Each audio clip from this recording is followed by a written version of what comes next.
David, tell us about the next segment, and it's called Given. In this segment, we have 5 middle fingers that we can give to a film depending on how much we with it. So I'm just going to go ahead and put it out there. It's no surprise to you, and I do have a few notes to back up why I'm giving it 5 out of how many? Out of 5. Because to me, this is the perfect film experience. And everything that Cameron Crowe set out to do, he did exactly. The delivery was perfect on every level, from the music to the editing to the casting, the performances, the story, the way they chose to piece it together chronologically within the confines of the film. I think it was all great. I had not seen this movie in over a decade before I watched it the other night. I remembered every moment. I realized that as I was watching, I knew exactly what was coming. I could anticipate the visuals. I could hear the music that was about to play. I could feel the emotion that it was about to bring me to. So at least for me, this movie struck an emotional chord that stuck with me for over a decade in a part of my memory that just stays, where I have forgotten the most important shit between then and now. But Vanilla Sky, I could see it all in my mind's eye, even if I didn't watch it the night before. The other thing I wanted to say is that you can't watch this movie like a linear story from a reliable narrator. You have to come into this movie appreciating it like an emotional parable. It's a parable about ego, life, relationships, karma. You have to take it in like a dream. It's just an experience. It's not A, B, C done.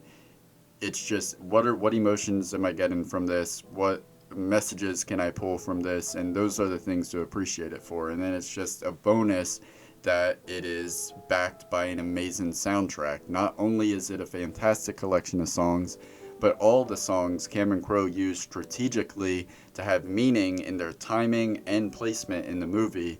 Like, I don't think it gets enough credit for not just the songs it was used, but how the songs were used. If you're like taking a course on how to score or how to put music to a film, I think this is the perfect example for how to do that the most effectively. Almost to a fault, because the music almost takes over the film. When and Brandon brought it up how they keep calling back the fear of heights. I think that was I enjoyed that aspect of it. Like in the beginning of it, when he's standing on the edge of the table, that was like a visual foreshadowing of how he was going to. I mean, he could have already been on the edge of the building at that point. I thought that was awesome. And McCabe, he says, "Let's continue. Time is not our friend." This is just something that I loved. Another Tom Cruise being Tom Cruise. After he says time is not our friend, David does this like weird like Joker interpretive dance before he jumps up and grabs the bars and just shakes them. And there's no like where did that come from? Tom Cruise. Exactly. and the fact that it was left in and they got the reaction shot of Kurt Russell. And the security guard. The cop's like, are we in rewrites? I'm like, you know what? Yeah, cool. I like it. What I like about this is that it feels like, on the surface, it feels like your typical like Hollywood blockbuster romance drama, just if on the surface level. But it does this crazy thing where while it's looking like that on the surface, if you go beneath the surface, there's so much subtlety waiting there for those that dare to scratch. Like, the range of the movie itself, I thought was impressive. For me, what really made this a 5 movie is it is a deep emotional journey. You are on the ride from David Ames' perspective. The movie manages to make you feel what he is going through and to literally go through it with him. Especially when he becomes disfigured, you feel that desperation. You long for Tom Cruise doesn't look good. What is wrong with the world? Like everything feels off. when he's having a good day after he's disfigured, he starts like getting his life back in order. You feel that too. You're like, okay, we can live with this face. We can make this work. Look at it. We're making it work. Like it's all steered by his energy, by how he's feeling about what's going on.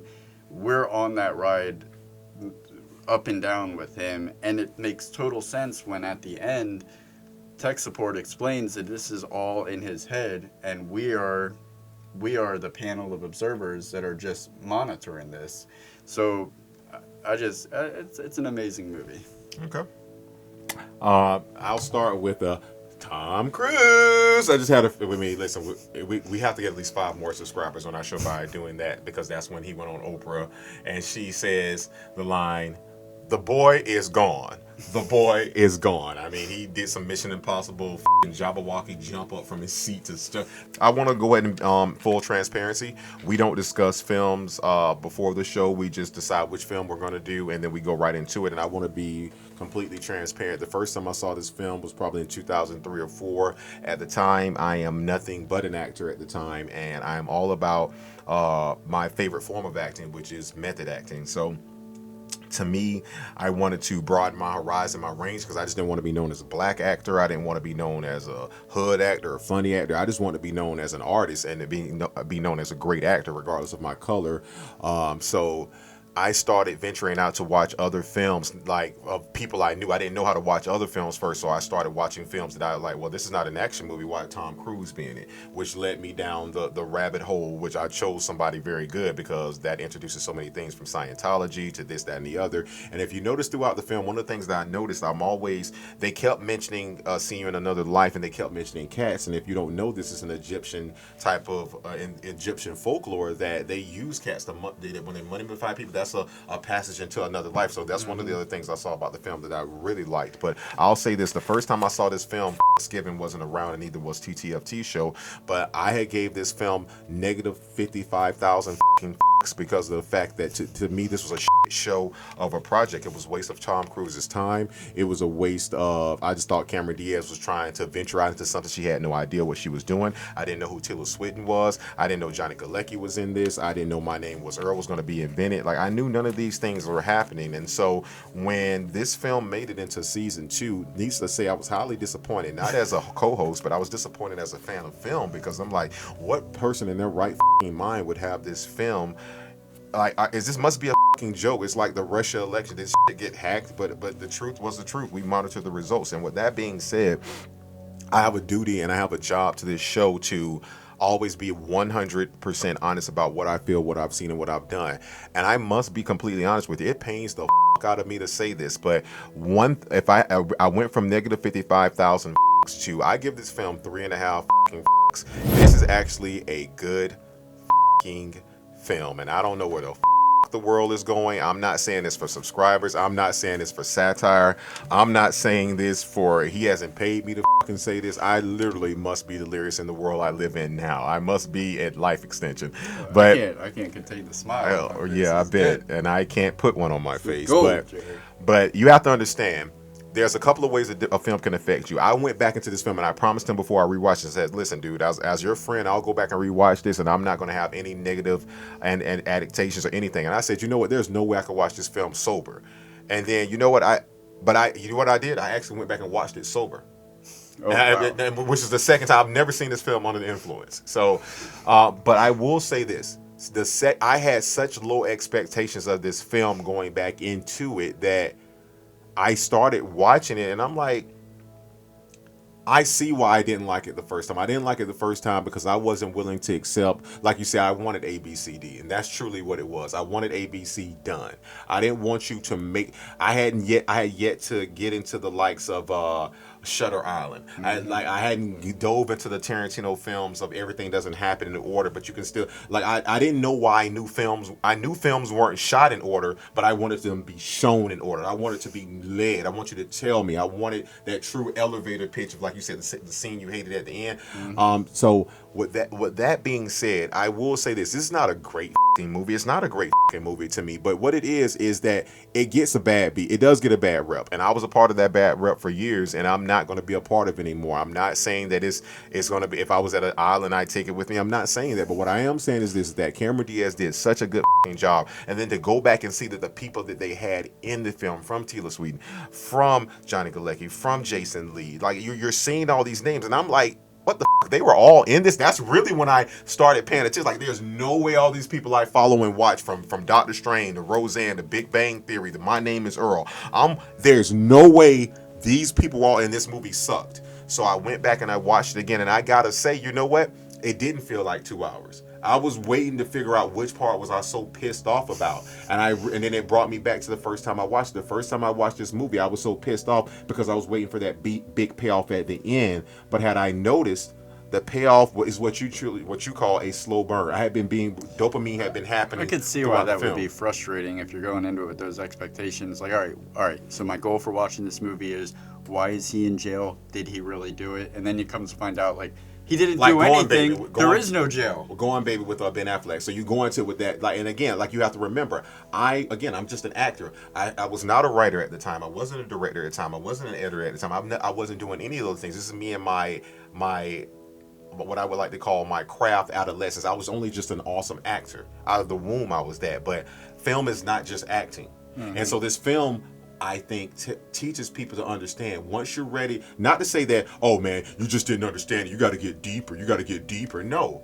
certain films go below the surface, and when they do, they have a responsibility to be true to themselves, and this film did that. And so I have to give this film 3.5, and I know he thought that would never happen. I know you're marking down this date in history in time, but 3.5 Vanilla Sky, guys. Hey, listen, I'm sorry. I was the leader in the clubhouse for this. But with that being said, there are a few films that have been moved up. District 51 or District 9, whatever it was, you're number 2. Oh, and number 1 in my hearts and always will be, nobody will ever change my mind, Cloverfield, you're still the worst movie of all time. Before we get out of Thanksgiving, in this season, we're going to not just give you our opinion, but Rotten Tomatoes, this is what the world is saying. It holds a 42% average with critics and a 72% average audience score. Roger Ebert gave Vanilla Sky 3 out of 4 stars, and Richard Roper ranked it the second best film of 2001, his number 1 being Memento, which I would have to agree with. What did you think of the film? I know that, you just look at the reviews. This is something that divides people across the board. So let us know in the comments what your thoughts are, why you loved it. You're talking about the 7 Dwarfs? Yeah. Which I still love the fact that you called him Sleepy. Or not Sleepy, but Sleeping Snow White. Snow White. Yes. The one who falls asleep. Yes. Does she? Yes, Snow White and the 7 Dwarfs, yes. Okay. Yeah, they just call it Sleeping Beauty, though.